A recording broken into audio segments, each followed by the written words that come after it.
उत्तर प्रदेश भाजपा कार्यालय में राष्ट्रीय प्रवक्ता गौरव भाटिया की कॉन्फ्रेंस। लोकसभा चुनाव को लेकर कॉन्फ्रेंस। देश की जनता ने मन बना लिया है। इस बार फिर से मोदी सरकार बनेगी।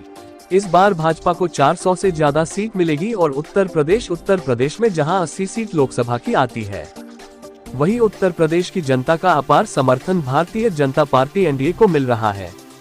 भारतीय जनता पार्टी उत्तर प्रदेश में 80 में से 80 सीटें आएंगी। विपक्ष उत्तर प्रदेश में 0 सीटों पर सीमित जाएगा। लोग कहते हैं धारा 370 हटा कर दिखाओ, हटा दिया। आप लोग कहते हैं कि धारा 370 क्यों हटा दिया? लोग कहते थे मंदिर वही बनाएंगे, तारीख नहीं बताएंगे। हमने तारीख भी बताए और मंदिर भी वही बनाया, लेकिन लोग आ नहीं पाए। गौरव भाटिया ने कहा कि विपक्ष की गुरूर की रस्सी जल जाएगी। असंभव को संभव कर दे वो व्यक्ति है प्रधानमंत्री नरेंद्र मोदी। रायबरेली और अमेठी भारतीय जनता पार्टी जीतेगी। राहुल गांधी रायबरेली भी हारेंगे और वायनाड सीट भी हारेंगे। सोनिया गांधी को पता था कि रायबरेली हारेंगे, इसी वजह से राज्यसभा सांसद बनी। अब रायबरेली से सोनिया गांधी जब हार सकती थी तो राहुल गांधी कैसे जीतेंगे? भारत के लोकतंत्र की पूरे विश्व में चर्चा होती है। आप हमारी यह कहते हो कि अगर मोदी चुनाव जीत गए दोबारा चुनाव नहीं होंगे। नरेंद्र मोदी तीसरी बार प्रधानमंत्री भी बनेंगे और चुनाव भी कराए जाएंगे। ये सवाल ईवीएम मशीन पर उठाते हैं। राहुल जी से एक सवाल है, जब किसी कहीं से चुनाव जीतते हैं तो वहां ईवीएम हम ठीक थी, जब चुनाव हार जाते हैं तो ईवीएम खराब हो जाती है। प्रधानमंत्री नरेंद्र मोदी सबको जोड़ने की बात करते हैं, लेकिन ये घमंडिया हिंदुओं को तोड़ने की बात करते हैं और मुसलमान को जोड़ने की बात करते हैं। अखिलेश यादव पीडीए बहुत कर रहे थे। मुलायम सिंह यादव 2012 में अखिलेश यादव को गद्दी पर बैठा दिया था। विरासत में गाड़ी मिल सकती है, बुद्धि नहीं मिल सकती। उत्तर प्रदेश में 4 करोड़ मुसलमान है, लेकिन टिकट मुसलमान को कम क्यों दिया? अखिलेश यादव अपने परिवार में 5 टिकट बांट दिए। खबर जगत के लिए LN सिंह की रिपोर्ट।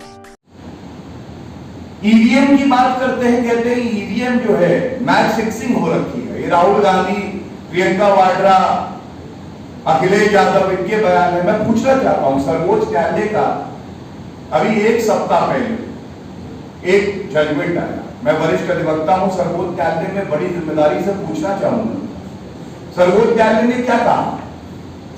सर्वोच्च न्यायालय ने स्पष्ट शब्दों में कहा कि बिना तथ्यों के, बिना प्रमाण के संवैधानिक संस्थाओं पे उंगली उठाना, प्रहार करना, ये स्वस्थ परंपरा नहीं है। इससे भारत के लोकतंत्र का नुकसान होता है और उस याचिका को जो वीवीपैट को करके थी उसको निरस्त किया। लेकिन सवाल फिर ये भी पूछा जाएगा, राहुल गांधी जी जहां भी आप छुपे हुए हैं ये बताइए, जब आप हिमाचल में चुनाव जीत जाते हैं, जब तेलंगाना में चुनाव जीत जाते हैं तो वीवीपैट, ईवीएम ये ठीक होता है, लोकतंत्र की जीत होती है। और जब आप हार जाते हैं तो लोकतंत्र खतरे में आ जाता है। ये किस तरह की बचकानी, ओछी, घटिया राजनीति? ये सवाल जनता पूछ रही है। और जैसा आदरणीय गृह मंत्री श्री अमित शाह जी ने भी कहा और जनता के मन का भी ये भाव है, आप किसी से भी पूछिए, ये जो राहुल गांधी नामक रॉकेट 20 कोशिशें कर चुके हैं। ये रॉकेट लॉन्च इसलिए नहीं होता कि इस रॉकेट में प्रॉब्लम है, आप लॉन्च करते नहीं। बताया जा रहा है, रॉबर्ट वाड्रा जी भी कह रहे थे कि हम भी लड़ना चाहते हैं। भाई अगर राहुल गांधी का रॉकेट डिफेक्टिव है तो हमें लड़ने दे दो। लेकिन हमने देखा किस तरह से परिवारवाद की पराकाष्ठा, चाहे कांग्रेस पार्टी हो चाहे सपा हो, पुनः राहुल गांधी मैदान में कूदे। और इसी तरह से सपा पे भी अभी बात करेंगे, विस्तार से करेंगे, वहां पे भी परिवारवाद की पराकाष्ठा है। जो महत्वपूर्ण सवाल है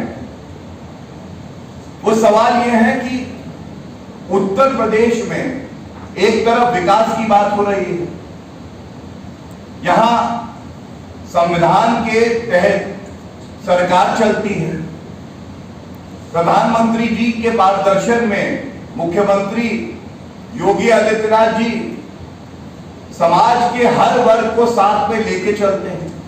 लेकिन जब बौखलाहट आसमान छूने लगती है तो टूटी साइकिल, पंचर टायर वाले कहने लगते हैं कि वोट जिहाद पर। और मैं आपसे बड़ी जिम्मेदारी से कहता हूं, representation of people's act, model code of conduct इस बात की इजाजत नहीं देता कि आप कोई भी सांप्रदायिक बयान दे और धर्म के आधार पर कोई भी वोट मांगने की अपील करे। तो ऐसा क्यों हुआ? ऐसा इसलिए हुआ क्योंकि चाहे कांग्रेस पार्टी हो, चाहे घमंडिया गुट हो, इनके कण कण में हिंदू विरोध है। कांग्रेस का मैनिफेस्टो कहता है बहुसंख्यकवाद की कोई जगह नहीं। इस देश में बहुसंख्यक कौन है? सहिष्णु हिंदू, जो कि बहुसंख्यक होकर भी अपने आप को संविधान देता है पंथ निरपेक्षता का, और आपको उनसे इतनी नफरत है। आप वोट जिहाद की बात करते हो। मैं पूछना चाहूंगा, क्यों नहीं आपने बात करी जो आप सरकार में रहे अपनी उपलब्धियों? क्यों कांग्रेस ने आत्मचिंतन नहीं किया और ये नहीं पूछा कि भाई एक समय पे